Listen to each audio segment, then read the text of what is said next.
Hi, and welcome to It Figures. Tonight I'm having a special episode of the unboxing of the Xbox One. So this is my first time actually seeing the box that the Xbox has come in.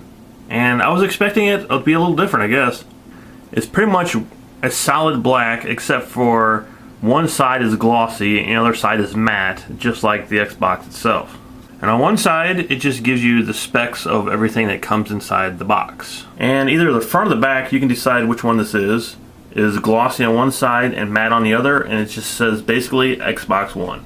On the top is a plastic handle that you will need to carry this thing because it's pretty heavy. And on the handle itself, it also says Xbox One. And the box itself is being held closed by two pieces of tape. So let's finally cut into this and see what the Xbox One is all about. So you will get to see it when I get to see it. So here we go. The Xbox One.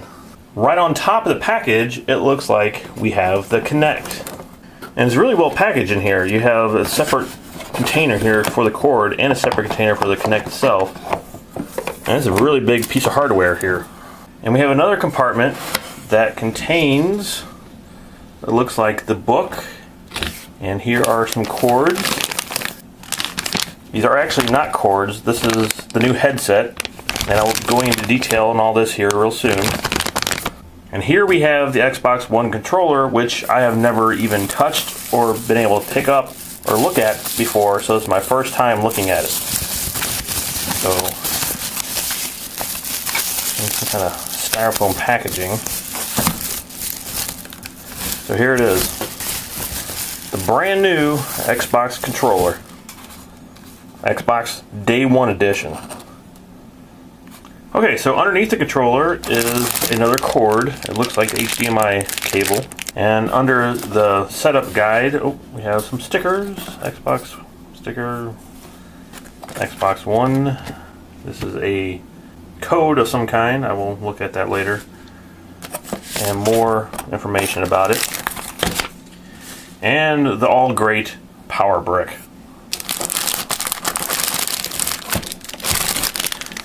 I actually like the way this thing is packaged. It's really nicely, neatly packaged in here. Everything has its own compartment. It's really nice. Huge. Alright, so finally, underneath this, hopefully, we have the console itself. Let's take a look at it. And there it is.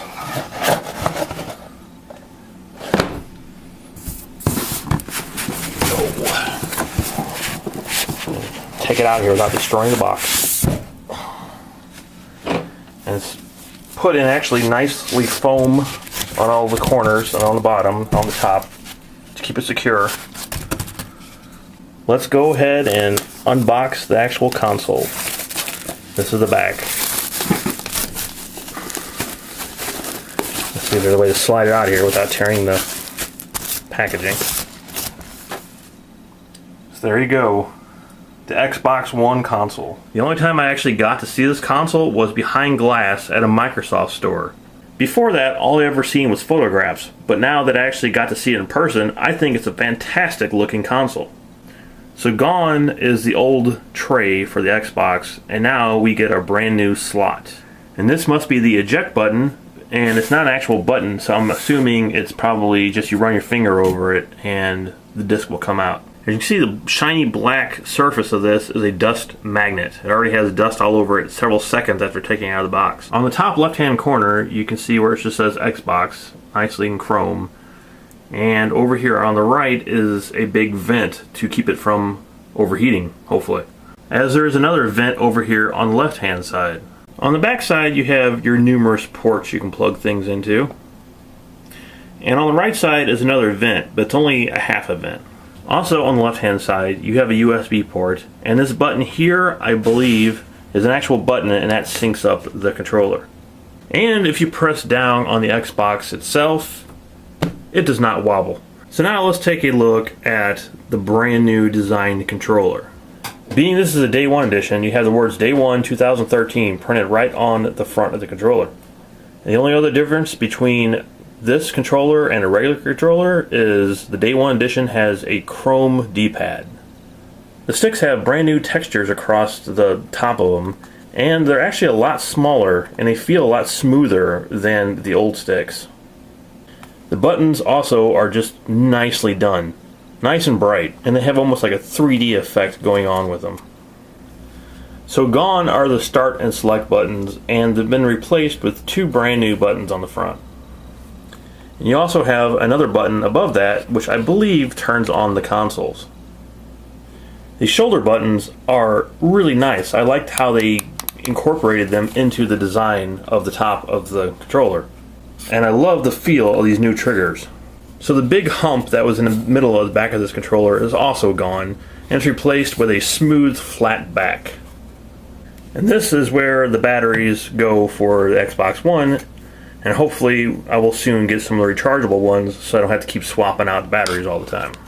So next, let's look at the Xbox headset.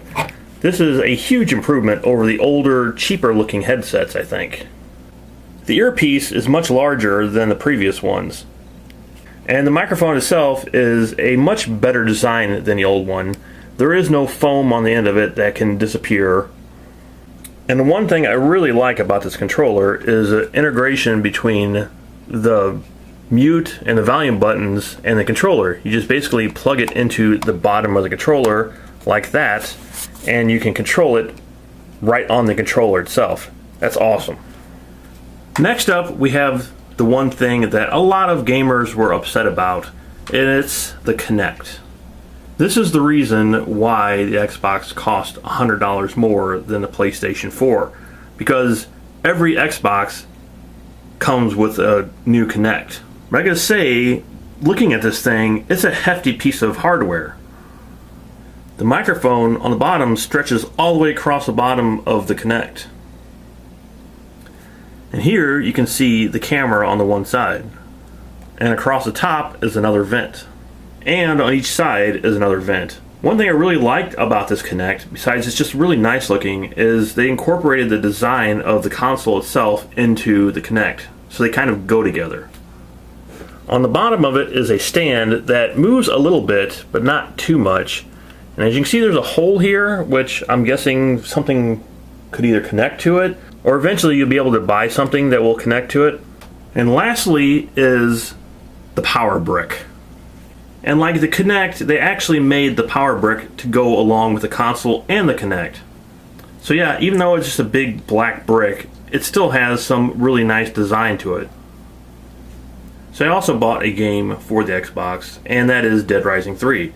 So I figured I'd take a look at the new packaging for the games themselves. So on the top of the packaging, you can see where it says Day 1 2013. So this is a Day 1 game, which I don't know what any difference between this would be than any other game that comes out for the Xbox One. So here across the top, we have the green see-through plastic where it says Xbox One. And it's really kind of a hard plastic. It's not real thin. The Dead Rising 3 disc itself is actually really cool looking. It's a big saw blade with blood all over it. And on the other side is a gigantic Xbox symbol. The Day 1 edition came with this, which I'm not sure what it is. It just says game add-on for download from Xbox Live, so maybe I get something extra for having the Day 1 edition. And then I got a 3-day Xbox Live Gold trial, which I already have Xbox Live, so this really doesn't do anything for me. So that was the unboxing for the Xbox One, and I cannot wait to go hook this thing up to see how well it works and everything that it does. If you would like to see more from this video and actually see the gameplay footage and how it actually connects and hooks up, let me know and I will record that for you as well. And remember, if you either got a PlayStation 4 or an Xbox, we're all gamers, and this is a very exciting time for us. So game on, people.